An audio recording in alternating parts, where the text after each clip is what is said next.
प्रियजनों, राधे राधे, जय श्री कृष्णा। मैं हूं चाणक्य राज भारद्वाज और आप देख रहे हैं राशि ज्योतिष दर्पण मन का सुख जीवन का। प्रियजनों, उपस्थित हूं मैं फिर से मासिक राशिफल लेकर के फरवरी 2024 का। और आज जिस राशि के विषय में मैं विस्तार से चर्चा करूंगा फरवरी 2024 के राशिफल के विषय में, वह है मिथुन राशि। अब से पहले मैं मेष और वृषभ राशि के विषय में ये राशिफल बता चुका हूं। यदि आप वीडियो नहीं देख पाए तो मेरे चैनल पर यह वीडियो उपलब्ध है, आप जाकर के देख सकते हैं। और आज हम बात करने वाले हैं मिथुन राशि के विषय में। तो प्रियजनों, कहीं मत जाइएगा, मेरे साथ बने रहिएगा अंत तक और वीडियो को देखिएगा अंत तक, क्योंकि मैं बताऊंगा मिथुन राशि के जातकों के विषय में फरवरी 2024 का राशिफल। फरवरी 2024 कैसा रहने वाला है मिथुन राशि के जातकों के विषय में मैं बता दूं कि ये मेरा राशिफल चंद्र राशि पर आधारित है। यानी कि इसको और स्पष्ट मैं कर दूं कि आपकी जन्म कुंडली के जिस किसी भी घर या भाव में चंद्रमा विराजमान है या चंद्रमा बैठे हैं, वहां पर 3 नंबर लिखा हुआ है तो आपकी मिथुन राशि बनती है। और ये वीडियो आपके लिए है, परंतु ये थोड़ा कम प्रभाव रहेगा, लगन वाले भी इसको देख सकते हैं। तो और वीडियो के अंत में मैं कुछ प्रभावशाली और सिद्ध उपाय भी बताऊंगा जिनके माध्यम से आप ग्रहों की शुभता को कुछ हद तक शुभ कर पाएंगे और शुभता को कुछ हद तक बढ़ा भी पाएंगे। तो चलिए परिजनों, देर नहीं करते, शुरू करते हैं। सबसे पहले हम शुरू करेंगे गुरुदेव से। गुरु आपकी राशि से लाभ भाव में गोचर कर रहे हैं। लाभ भाव में गुरुदेव गोचर कर रहे हैं और स्वामी बने हैं आपके सप्तम भाव के और स्वामी बने हैं आपके कर्म भाव के।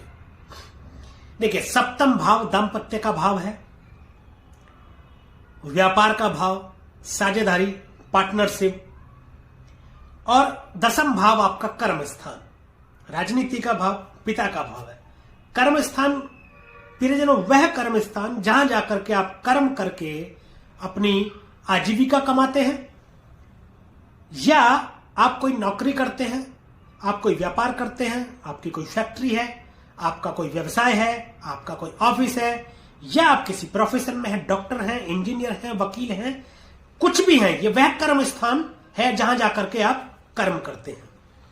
तो ये दसम भाव के स्वामी बने हैं, सप्तम भाव के स्वामी बने, यानी कि कर्म आप ऐसे करेंगे जिससे आपके व्यापार में बढ़ोतरी होगी, और जब व्यापार में बढ़ोतरी होगी तो आपको लाभ होगा। इस तरीके से ये संयुक्त बनता है गुरु का गोचर। लाभ भाव में बैठे हैं गुरु। देखिए, एक तो प्रतिष्ठित और पदस्थ, ऊंचे पदस्थ लोगों से आपकी मुलाकात करवाएंगे, आपकी भेंट कराएंगे, जो लोग आपके व्यापार में या आपके निजी जीवन में लाभ का कारण बनेंगे। इच्छा पूर्ति का भाव है 11वां भाव। 11वें भाव में अति उत्तम फल प्रदान करते हैं देवगुरु बृहस्पति। इनकम का भाव है, आमदनी के नए रास्ते खोल देंगे, ज्यादा रास्ते खोल देंगे, यानी कि बोले कि चारों तरफ से आपको आमदनी होने के रास्ते खोल देंगे। समाज में मान प्रतिष्ठा में आपकी वृद्धि होगी, लोगों में आपकी प्रसिद्धि होगी। आपके मान सम्मान का कारक भी हैं देवगुरु बृहस्पति, मान सम्मान में बढ़ोतरी कराते हैं। दूसरी बात, अध्यात्म के कारक भी हैं देवगुरु बृहस्पति, अध्यात्म की तरफ आपका ध्यान जुड़ेगा। धार्मिक यात्राएं आपकी होंगी, बड़े बुजुर्गों का आपको साथ मिलेगा। कोई भी एक ऐसी इच्छा पूर्ति आपकी हो सकती है, जो भी आपने इच्छा रखी हो या जो भी आप इच्छा रखते हो, अब से पहले आपको लगता होगा कि वो मेरी इच्छा पूर्ति नहीं हो पाएगी, उसमें कोई व्यवधान आ रहा था, वह इच्छा पूर्ति आपकी करा देंगे 11वें भाव में गोचर करते हुए। इनकी दृष्टि की बात करें तो पंचम दृष्टि आपके पराक्रम भाव में जा रही है। पराक्रम में आपके वृद्धि करेंगे। छोटे भाई बहनों से मन मुटाव यदि अब से पहले होगा या हो गया होगा तो ये सुलह कराएंगे, सुलह का कारक बनते हैं देवगुरु बृहस्पति, और संबंधों में आपके मधुरता लाएंगे। सप्तम दृष्टि से ये पंचम भाव को देख रहे हैं, राजनीति का भाव है, संतान का भाव है। देवगुरु बृहस्पति खुद भी संतान के कारक कहे जाते हैं, तो संतान उत्पत्ति में आपकी सहायता करेंगे। अब से पहले बहुत अधिक संभावना ऐसी भी हो सकती है कि उसमें परेशानी आपको आ रही हो। कई बार होता है, दंपति परेशान होते हैं, गर्भपात होता है या कंसीव नहीं कर पाते हैं, तो अब ये उसमें आपकी सहायता करेंगे और आप एक संतान की उत्पत्ति कर पाएंगे। विवाह के योग बनते हैं, शीघ्र विवाह के योग बनते हैं। प्रेम का भाव है, रिलेशनशिप का भाव है, राजनीति का भाव है पंचम भाव, तो सभी में आपको फायदा आपको पहुंचाएंगे। उच्च शिक्षा आपको दिलवा सकते हैं, ये ज्ञान में आपके बढ़ोतरी करेंगे।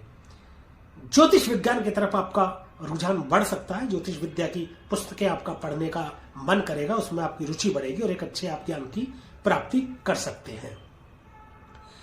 देवगुरु बृहस्पति की जो नवम दृष्टि है वह आपके सप्तम भाव में जा रही है, अपनी ही राशि को देख रहे हैं। व्यापार में बढ़ोतरी करेंगे। दाम्पत्य जीवन में यदि कटता या कोई मनमुटाव की स्थिति थी तो उसमें सुलह की स्थिति कराएंगे और संबंध आपस में मधुर होंगे। पार्टनरशिप में यदि कोई दिक्कत आ रही थी, मान लीजिए कई बार हो जाता है कि व्यापार को लेकर के अपने साझेदार से मनमुटाव की स्थिति उत्पन्न हो जाती है, जिससे व्यापार भी कम हो जाता है या व्यापार में गति देखने को नहीं मिलती है, व्यापार रुक जाता है, व्यापार में व्यवधान आता है। लेकिन अब वो सब चीजें दूर हो जाएंगी। पार्टनर से आपके संबंध अच्छे होंगे। व्यापार में जब पार्टनर से संबंध अच्छे होते हैं तो व्यापार में भी बढ़ोतरी होती है और व्यापार में बढ़ोतरी जब होती है तो आपको लाभ होता है। इसके बाद बात करते हैं परिजन शनिदेव की। शनिदेव आपके भाग्य स्थान में है, स्वराशि के होकर के बैठे हैं। भाग्य स्थान का स्वामी जब भाग्य स्थान में ही बैठा है तो भाग्य में आपके बढ़ोतरी करेगा। धार्मिक स्थान है, धर्म का स्थान है। देखिए शनिदेव जो है कर्म फल दाता है, यानी कि कर्म को भाग्य से जोड़ देंगे। जो भी आप कर्म करेंगे उसमें आपको भाग्य का पूरा साथ मिलेगा और उसमें आपको सफलता मिलेगी। पिता से संबंध बहुत ज्यादा मधुर होंगे आपके। धार्मिक स्थानों की तरफ आपकी रुचि बढ़ेगी और धर्म का स्थान नवम भाव है। लंबी दूरी की यात्राओं के लिए जाना जाता है तो धार्मिक यात्राएं आपकी हो सकती है, लेकिन सावधानी भी थोड़ी सी आपको बरतने की जरूरत है यात्राओं में। इनकी जो पहली दृष्टि है, तीसरी दृष्टि, वो लाभ भाव में जा रही है। देवगुरु बृहस्पति की तरह ही फल प्रदान करेंगे, क्योंकि देवगुरु बृहस्पति वहां पहले से ही विराजमान है। देवगुरु बृहस्पति जाने जाते हैं आपका मतलब रिपेयर का काम करने का, यानी जहां जहां कहीं भी कोई भी डैमेज अगर यदि हुआ हो आपके जीवन में तो उसको ठीक करने का कार्य करते हैं। बहुत बड़े हीलर देवगुरु बृहस्पति कहे जाते हैं। तो वहां दृष्टि डाल लें, देवगुरु बृहस्पति पहले से ही मौजूद है तो अच्छा फल प्रदान करेंगे। ये भी लाभ में बढ़ोतरी कराएंगे और एक नई ऊंचाइयां देंगे आपके सामाजिक मान प्रतिष्ठा में भी और आपके व्यापार में भी। विदेशों से अच्छा लाभ करा सकते हैं, लंबी दूरी की यात्राओं से बहुत बढ़िया ये लाभ करा सकते हैं। देखिए देवगुरु बृहस्पति की पांचवी दृष्टि जा रही है आपके पराक्रम भाव में और शनिदेव की सप्तम दृष्टि जा रही है पराक्रम भाव में। शनिदेव और जब देवगुरु की संयुक्त दृष्टि तृतीय भाव में आपके जा रही है तो छोटे भाई बहनों से संबंध आपके मधुर कराएंगे, आपके पराक्रम में भी वृद्धि करेंगे। पराक्रम में वृद्धि की बदौलत आपको लाभ देंगे। कोई कार्य यदि आप शुरू करना चाहते हैं, कोई ऑनलाइन बिजनेस हो सकता है, multimedia, communication, electronic media, online कोई काम करना चाहते हैं आप तो शुरू कर सकते हैं। उसमें आपको बहुत लाभ देंगे ये, या आप पहले से कोई काम कर रहे हैं इस तरीके का तो उसमें भी आपको अत्यधिक लाभ की स्थिति बनाएंगे। इसके बाद बात करेंगे राहु की। राहु आपके दसम भाव में स्थित है। ऐसा कहा जाता है कि राहु जिसके दस में दुनिया उसके बस में। यह बिल्कुल सही भी है। दसम भाव में राहु यहां पर विराजमान है, आपके कार्य क्षेत्र में बहुत बड़ी सफलता देने का कार्य करेंगे। राहु जो कुछ भी करते हैं देखिए बड़ा करते हैं, उन्हें बड़ा चाहिए। कार्य में सफलता चाहिए, बड़ा चाहिए। व्यापार चाहिए तो वो भी बड़ा ही चाहिए। दसम भाव राजनीति का भी भाव है। राहु राजनीति के कारक कहे जाते हैं, बहुत बड़ी सफलता आपको दे सकते हैं। तो राहु राजा बनना चाहता है। राहु चाहता है कि मैं बॉस हूं। राजनीति में इतनी बड़ी सफलता आपको दे सकते हैं। फिल्म आदि, मीडिया आदि से यदि आप जुड़े हुए हैं तो उसमें भी आपको बहुत बड़ी सफलता दे सकते हैं। यदि आप किसी सर्विस में है, आप नौकरी में है या व्यापार में है, आप नौकरी में मान लीजिए कोई पदोन्नति चाहते हैं तो वहां पर पदोन्नति करा देंगे, आपके इच्छा अनुरूप आपकी पदोन्नति करा देंगे। परंतु यहां बैठ करके थोड़ा सा आपको सावधानी ये बरतने की जरूरत है कि अवैध संबंध से थोड़ा दूर रहें, क्योंकि अवैध संबंधों के चलते आपको अत्यधिक कष्ट का सामना करना पड़ सकता है। मुकदमेबाजी में आप फंस सकते हैं, तो इससे आपको सावधान रहने की जरूरत है। अब राहु की जो पहली दृष्टि है वह आपके धन भाव में जा रही है। धन भाव कौन सा? ये धन भाव पैतृक संपत्ति का धन भाव है, जो आपने किसी को दे दिया हो आपसे, या मतलब आपके नाम कोई कर गए हो, आपके बड़े बुजुर्ग या आपके माता पिता या आपके रिलेटिव कोई, या कोई पैतृक संपत्ति जिसमें कोई विवाद चल रहा हो, तो वह सुलझ जाएगा और बहुत अधिक संभावना बनती है कि आपको वो संपत्ति मिल जाए। यानी बहुत बड़े धन की प्राप्ति करा देने वाले हैं, परंतु वाणी में थोड़ा सा संयम बरतने की आपको जरूरत है। दूसरा भाव वाणी का भाव है, कुटुंब का भाव है। कुटुंब में आपके बढ़ोतरी हो सकती है, वो किसी भी तरीके से हो, विवाह से हो जाए, आपके संतान उत्पत्ति हो जाए, किसी भी तरीके से आपके कुटुंब में बढ़ोतरी कराएंगे। सप्तम दृष्टि से सुख भाव को देख रहे हैं, संपूर्ण सुखों की प्राप्ति कर सकते हैं। बड़े चीजों की प्राप्ति, जैसे कोई बड़ा घर लेना यदि आप चाह रहे हो, सबसे पहले यदि कोई अड़चन उसमें आ रही हो, कोई समस्या आ रही हो, या आप ना ले पा रहे हो, तो अब वह उसकी प्राप्ति आपको करा देंगे। माता के स्वास्थ्य में भी आपको थोड़ा यदि गिरावट रही होगी पहले, तो अब उसको अच्छा देखने को मिलेगा, उसमें सुधार की स्थिति रहेगी आपकी। प्रॉपर्टी कोई खरीदना चाहते हैं, कोई वाहन यदि खरीदना चाहते हैं, तो अब आप खरीद पाएंगे, परंतु सलाह ये दी जाती है कि पेपरों की अच्छी तरीके से आप जांच कर दें, क्योंकि राहु भ्रम की स्थिति उत्पन्न कर सकते हैं, राहु भ्रम की स्थिति पैदा कर सकते हैं। आपके अंदर आकर्षण तो हो जाएगा, आप लालायित तो हो जाएंगे। लालायित कैसे? किसी भवन को देख करके, भूमि को देख करके, या कोई प्रॉपर्टी या वाहन को देख करके आप एकदम से मतलब आकर्षित हो जाएंगे, आप लालायित हो जाएंगे। आपको लगेगा कि यार इसको तुरंत ले लेना चाहिए, या सौदा अच्छा मिल रहा है या सस्ता मिल रहा है, या किसी भी तरीके से मतलब आपको लगेगा कि यदि ये मैंने नहीं लिया तो उसको कोई और ले लेगा। तो ऐसे विषयों में आपको थोड़ा सावधानी बरतने की जरूरत है। आपको सलाह दी जाती है कि आप पेपर एक बार चेक जरूर कर ले, थोड़ा संयम से काम ले और फिर उसको लें। हालांकि आपको ये संपूर्ण सुख की प्राप्ति करा देने वाले हैं, आपको प्रॉपर्टी, भूमि, वाहन सब आपको मिलेगा, परंतु उसमें आपको थोड़ा सावधानी भी बरतने की जरूरत है। अपने बुद्धि विवेक का प्रयोग भी करना अति आवश्यक है।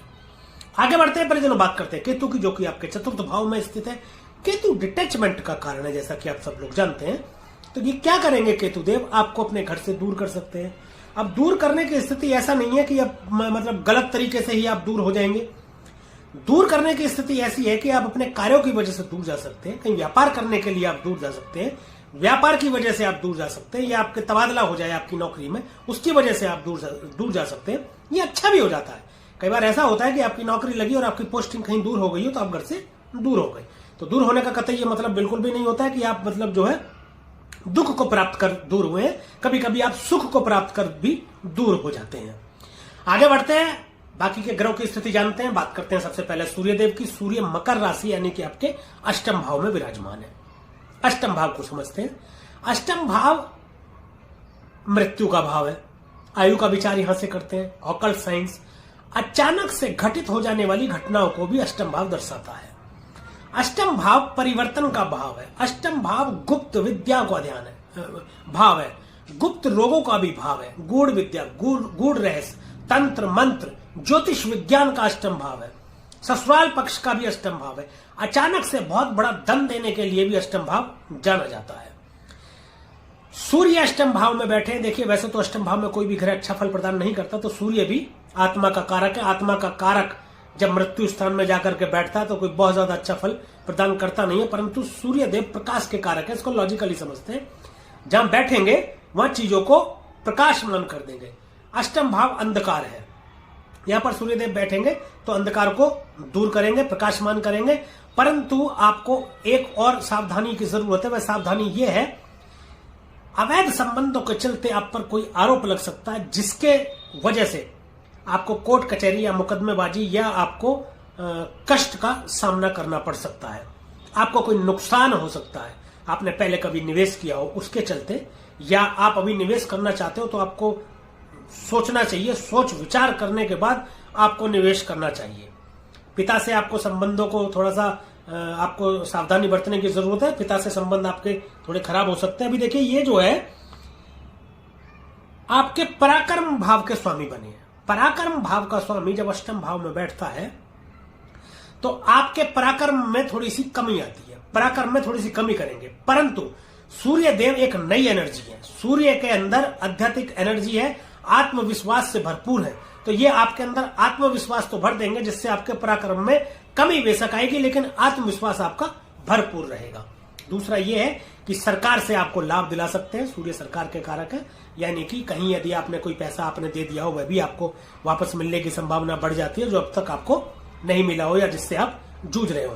देखिए, सूर्यदेव 13 फरवरी तक यहां पर रहने वाले। 13 फरवरी के बाद में ये गोचर कर जाएंगे आपके भाग्य स्थान में, अपने पुत्र के स्वामित्व वाली राशि यानी कि कुंभ राशि में। अभी भी अपने पुत्र शनि के स्वामित्व वाली राशि में है, परंतु यह अष्टम भाव है। और जब आप वहां पहुंचेंगे तो वह नवम भाव होगा, यानी कि भाग्य भाव। नवम भाव पिता का स्थान भी है, धर्म स्थान है। धार्मिक यात्राएं आपकी हो सकती है, धर्म की तरफ आपकी रुचि बढ़ सकती है। शास्त्रीय ज्ञान की तरफ आपकी रुचि बढ़ सकती है, शास्त्रों को पढ़ने का आपको शौक हो सकता है, आपके मन में रुचि बढ़ सकती है, धार्मिक किताबें, धार्मिक स्थानों पर जाने की रुचि आपकी बढ़ सकती है, पिता से आपके संबंध अच्छे रहेंगे। यहां बैठ करके पराक्रम भाव में दृष्टि डाल रहे हैं और पराक्रम भाव के ही ये स्वामी बने तो पराक्रम में तो आपके वृद्धि करेंगे। 13 फरवरी के बाद में ये गोचर बहुत शानदार रहने वाला है, परंतु 13 फरवरी तक थोड़ा सा आपको सावधानी बरतने की जरूरत है। अब बात करते हैं परिजनों अगले ग्रह की, जो कि ये बुध। बुध 1 फरवरी को गोचर कर जाएंगे। ये गोचर कर जाएंगे आपके अष्टम भाव में, मकर राशि में। बुध का गोचर भी अच्छा नहीं है अष्टम भाव में। किसी महिला के द्वारा आपको आरोप लग सकता है, आरोप लगने के चलते आप अत्यधिक कष्ट में आ सकते हैं, आप कष्ट की स्थिति हो सकती है, इससे आपको सावधान रहने की जरूरत है। और ये लगन के स्वामी भी बने, लगन का स्वामी अष्टम भाव में बैठा है, तो आप अपने स्वास्थ्य को लेकर के थोड़ा सा सावधान हो जाइए। आपको स्वास्थ्य के विषय में थोड़ी शिकायत हो सकती है, व्यापार में थोड़ी सी प्रॉब्लम आपको आ सकती है, व्यापार में थोड़ी सी दिक्कत आपको आ सकती है। वाणी पर आपको कंट्रोल रखना है, वाणी में तो आपके दोष उत्पन्न होगा ही होगा, जिसके चलते आपको कुछ कष्ट का सामना करना पड़ सकता है। देखिए, वाणी ही है जिससे किसी पराये को अपना बना लेते हैं और अपने को पराया बना देते हैं। वाणी से ही व्यापार में घाटा लाभ की स्थिति उत्पन्न होती है। जब भी आप बोलते हैं तो सोच समझ करके बोले, जरूरत हो तो बोले, ना जरूरत हो तो ना भी बोले। कई बार आप चुप भी रह जाएं या उस जगह को छोड़ करके कहीं चले जाएं, बोलना इतना आवश्यक ना हो तो ना बोले। वाणी पर आप विशेष ध्यान रखें। बुध देवता यहां पर 20 फरवरी तक रहेंगे, तो 20 फरवरी तक अत्यधिक सावधानी की जरूरत है। 20 फरवरी के बाद ये भी गोचर कर जाएंगे आपके कुंभ राशि में। तो 20 फरवरी तक के लिए आपके लिए समय अत्यधिक सावधानी बरतने वाला है। व्यापार में कुछ नुकसान की संभावना बन सकती है, तो उसमें आपको विशेष ध्यान देने की जरूरत है। अब अगला बात करते हैं मंगल ग्रह की। मंगल 5 फरवरी तक धनु राशि में है और 5 फरवरी को ये गोचर कर जाएंगे मकर राशि में। 5 फरवरी को सूर्य और बुध पहले से यहां पर मौजूद रहेंगे, अब मंगल भी आ जाएंगे। मंगल अष्टम भाव में कतई अच्छे नहीं माने जाते हैं, आपको चोट चपेट लगने की स्थिति हो सकती है और यहां लाल किताब अनुसार मंगल बद भी हो जाता है। और यात्राओं में आपको थोड़ी चोट चपेट लगने की स्थिति हो सकती है। मंगल देव जो स्वामी बने वो लाभ भाव के स्वामी बने और छठे भाव के स्वामी बने। तो लाभ भाव के स्वामी बने हैं, इस वजह से थोड़ा सा आपको स्थिति अच्छी देखने को मिल सकती है, आपको लाभ की स्थिति उत्पन्न करा सकते हैं। और ये जो इनकी दृष्टि डलेगी, ये दृष्टि भी लाभ भाव में डलेगी, तो ये लाभ में बढ़ोतरी कर सकते हैं, क्योंकि अपनी ही राशि को देख रहे हैं और वहां पर पहले से गुरु मौजूद है और गुरु और मंगल की मित्रता है, तो सामाजिक मान प्रतिष्ठा में बढ़ोतरी करा सकते हैं। परंतु यात्राओं में आपको सावधानी बरतने की जरूरत है। लड़ाई झगड़े से थोड़ा सा सावधान रहें, लड़ाई झगड़े की स्थिति ना बने, इस वजह से आप थोड़ा सा सावधान रहें। बुध यहां बैठे हैं तो बुध और मंगल मिलते हैं तो वाणी में दोष उत्पन्न होता है, और उसके पहले मैं पहले ही बता चुका हूं कि बुध देव यहां पर आएंगे तो आपकी वाणी में दोष उत्पन्न होगा। सोच समझकर आपको बोलना है, वाणी पर आपको विशेष ध्यान रखना है। इसके बाद हम बात करते हैं शुक्रदेव की। शुक्रदेव विराजमान है आपके धनु राशि में, सप्तम भाव में। सप्तम भाव देखिए दाम्पत्य का भाव है, व्यापार का भाव है, साझेदारी और पार्टनरशिप। यह 12 तारीख तक मौजूद रहेंगे, अच्छा प्रभाव देंगे, आपके दाम्पत्य जीवन में मधुरता लाएंगे, व्यापार में बढ़ोतरी करेंगे। और शुक्रदेव जो बने हैं वह आपके 12वें भाव के स्वामी बने हैं और बने हैं आपके पंचम भाव के स्वामी। तो 12वें भाव को स्वामी बने, इसका मतलब यह है कि खर्च तो आपका होगा, लेकिन खर्च अच्छे कामों में होगा। राजनीति पर आपका खर्च हो सकता है, आपके संतान पर आपका खर्च हो सकता है, संतान के करियर को सेटल करने में सहायक सिद्ध होगा। ये विवाह के शीघ्र योग बनेंगे। शुक्र पंचम स्थान के स्वामी बने हैं, तो पंचम स्थान के स्वामी बने हैं और देवगुरु बृहस्पति की दृष्टि है पंचम स्थान में। तो इस तरीके से देखिए आपकी संतान की उत्पत्ति हो सकती है, प्रेम विवाह के योग बनते हैं, प्रबल योग बनते हैं और मधुर संबंध होंगे रिश्तेदारी में आपके, और रिलेशनशिप में अच्छा संबंध आपके बनेंगे। संबंधों में सुधार के कारक ये बनेंगे, पिता से अच्छे संबंध बनेंगे, धार्मिक स्थानों में जाने की आपकी रुचि बढ़ेगी, ज्योतिष की तरफ आपका रुझान रहेगा, ज्योतिष की किताबें पढ़ने में आपकी रुचि रहेगी। और 5वां भाव जैसा कि ज्ञान का भी है, तो ज्ञान में आपकी बढ़ोतरी होगी। तो परिजनों, ये था मिथुन राशि वालों के लिए फरवरी 2024 का मासिक राशिफल। अब बात करेंगे कुछ उपायों की, परंतु उससे पहले मैं आपको बता दूं कि आपको अपने कर्म जरूर अच्छे रखने हैं, क्योंकि यदि आप अपने कर्म अच्छे रखेंगे तो सभी ग्रह आपको अच्छा फल प्रदान करेंगे, और कर्म अच्छे नहीं रहेंगे तो कोई भी ग्रह आपको अच्छा फल प्रदान नहीं करेगा। और एक और महत्वपूर्ण बात मैं आपको बता दूं कि जो भी गोचर हम फलित कर रहे हैं वह अंतिम निर्णय आपके जन्मस्थ ग्रहों की स्थिति देखने पर होगा। डिग्री वाइज आपके ग्रह कैसे बैठे हैं, दशा महादशा कैसी चल रही है, क्या योग आपकी जन्म कुंडली में बन रहे हैं। यह गोचर और ये उपाय अपने ऊपर अप्लाई करने से पहले एक बार अपनी जन्म कुंडली का विश्लेषण जरूर करा लें। यदि आप हमसे जन्म कुंडली का विश्लेषण कराना चाहते हैं तो डिस्क्रिप्शन में ईमेल आईडी और मोबाइल नंबर मौजूद है, आप संपर्क कर सकते हैं। हमारी टीम आपको सही दिशा निर्देश देगी। बात करते हैं परिजनों उपायों की। एक तांबे का कड़ा ले लें, आप बिना जोड़ का ले लें तो अति उत्तम, बहुत अच्छी बात है। अन्यथा एक तांबे का आप कड़ा ले लें, रविवार के दिन पंचामृत से उनको स्नान करा के रविवार के दिन उसको अपने दाहिने हाथ में धारण कर लें, तो आपको सूर्य के अच्छे फल प्रदान होते रहेंगे और आपको बाकी ग्रहों के भी अच्छे प्रदान होंगे। बहते जल में गुड़ प्रवाहित करें आप। और बता दूं 800 ग्राम गेहूं और 800 ग्राम गुड़ दोनों ही ले लें। मैं फिर से रिपीट करता हूं, मतलब या नहीं है और कह रहा हूं, 800 ग्राम गेहूं और 800 ग्राम गुड़ दोनों ही लेना है। रविवार से शुरू करते हुए लगातार 8 दिन तक मंदिर में दान दें। और एक चीज और मैं बता दूं, जिस दिन से आप ये शुरू करें उस दिन नवमी, चतुर्थी और चतुर्दशी, इन तीनों में से कोई तिथि नहीं होनी चाहिए। तो परिजनों ये था उपाय आपके लिए। यदि इनको करेंगे तो ग्रहों की अशुभता को कुछ हद तक शुभ कर पाएंगे और शुभता को कुछ हद तक बढ़ा पाएंगे। यदि ये वीडियो आपको अच्छी लगी हो, पसंद आई हो, वीडियो में दी गई जानकारी से आप संतुष्ट हो, तो कृपया वीडियो को लाइक करें, शेयर करें और हमें कमेंट में जरूर बताएं कि आपके ऊपर अप्लाई करने पर यह कितना सटीक बैठता है। और हमारे YouTube चैनल को सब्सक्राइब करें तथा बेल आइकन बटन को दबाना बिल्कुल भी ना भूलें, ताकि इसी प्रकार की और भी महत्वपूर्ण जानकारियां आप तक समय पर पहुंचती रहें। आज के लिए, अभी के लिए बस इतना ही। अब आप मुझे दीजिए आज्ञा, मिलेंगे अगली वीडियो में, एक और राशि पर चर्चा करेंगे, मासिक राशिफल फरवरी 2024 के विषय में। तब तक के लिए प्रियजनों राधे राधे, जय श्री कृष्ण। और आप देखते रहिए राशि ज्योतिष, दर्पण मन का, सुख जीवन का।